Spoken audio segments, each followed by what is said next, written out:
Bismillahirrahmanirrahim. Assalamualaikum warahmatullahi wabarakatuh. Hamdan wa syukranillah. Teman-teman, jumpa lagi dengan Ana, Sastra Hidayah. Kali ini Ana akan menceritakan beberapa hikmah dari sebuah peristiwa yang sangat luar biasa yang dialami oleh panutan kita sebagai umat Islam. Kira-kira teman-teman ada yang tahu tidak peristiwa apa yang akan Anda ceritakan? Ya, benar. Peristiwa Isra dan Mi'raj Nabi Muhammad SAW. Isra dan Mi'raj Nabi Muhammad SAW terjadi pada malam tanggal 27 Rajab pada tahun ke-11 masa kenabian yang bertepatan dengan tahun 621 Masehi. Dan dalam kalender Hijriah, bulan Rajab adalah salah satu bulan yang dimuliakan dalam Islam. Peristiwa Isra dan Mi'raj merupakan mukjizat Nabi Muhammad SAW yang tidak mungkin dialami oleh manusia biasa. Ketika Isra dan Mi'raj, Nabi Muhammad SAW ditemani oleh malaikat Jibril dengan mengendarai buraq. Kata Isra sendiri menurut bahasa Arab adalah perjalanan di waktu malam, yakni perjalanan Rasulullah SAW di malam hari dari Masjidil Haram menuju Masjidil Aqsa, dari kota Makkah menuju ke Palestina. Sedangkan Mi'raj adalah naik ke atas.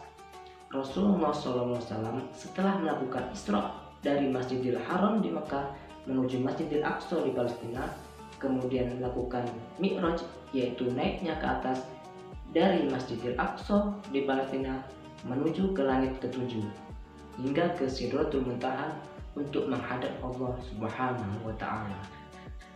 Nah, teman-teman, peristiwa Isra dan Mi'raj Nabi Muhammad SAW telah dijelaskan oleh Allah Subhanahu wa Ta'ala dan diabadikan dalam Quran surah Al-Isra ayat 1. Nah, teman-teman, lalu apa saja beberapa hikmah dari peristiwa Isra Mi'raj Nabi Muhammad SAW?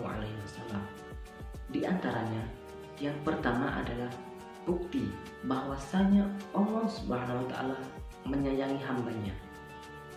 Peristiwa Isra dan Mi'raj ini terjadi ketika Rasulullah SAW mengalami kesedihan atau disebut dengan Amul Husain atau tahun kesedihan ataupun tahun dukacita, yang mana Rasulullah SAW baru saja ditinggalkan oleh dua orang terdekatnya yang menjadi pelindung sekaligus penyokong ia untuk berdakwah, yaitu pamannya Abu Thalib dan istrinya Siti Khadijah. Dan saat itu juga Allah Subhanahu wa Ta'ala mengutus malaikat Jibril untuk membawa Rasulullah SAW melakukan perjalanan yang mulia ini untuk menghadap Allah Subhanahu wa Ta'ala sebagai bentuk penghiburan kepada Nabi Muhammad SAW dari Allah Subhanahu wa Ta'ala. Hikmah yang kedua adalah keimanan meningkat setelah cobaan. Cobaan yang dialami Rasulullah SAW sebelum peristiwa Isra dan Mi'raj adalah ujian untuk keimanan, yakni dengan kepergian orang terdekatnya. Allah Subhanahu wa Ta'ala pun menjanjikan umatnya yang dapat melewati cobaan dengan baik dan dengan tetap berpegang teguh pada syariat Islam, maka ia akan memperoleh nikmat yang besar dari Allah Subhanahu wa Ta'ala. Kemudian, hikmah yang ketiga adalah perintah untuk mengerjakan sholat.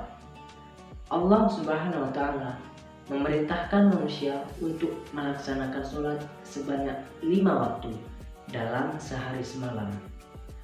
Sholat adalah ibadah yang istimewa dan berbeda dengan ibadah-ibadah lainnya. Begitu pentingnya sholat bagi kehidupan manusia, sehingga Allah menyampaikan perintahnya secara langsung kepada Nabi Muhammad SAW ketika dipanggil ke Sidratul Muntaha.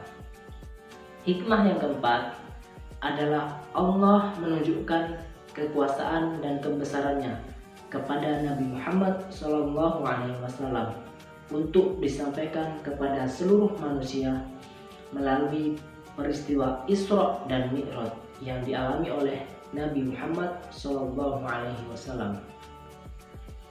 Teman-teman, inilah beberapa hikmah yang dapat Ana sampaikan.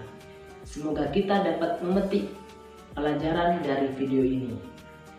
Jika ada kesalahan datangnya dari Ana, kebenaran hanyalah milik Allah semata. Syukur katsir. Assalamualaikum warahmatullahi wabarakatuh.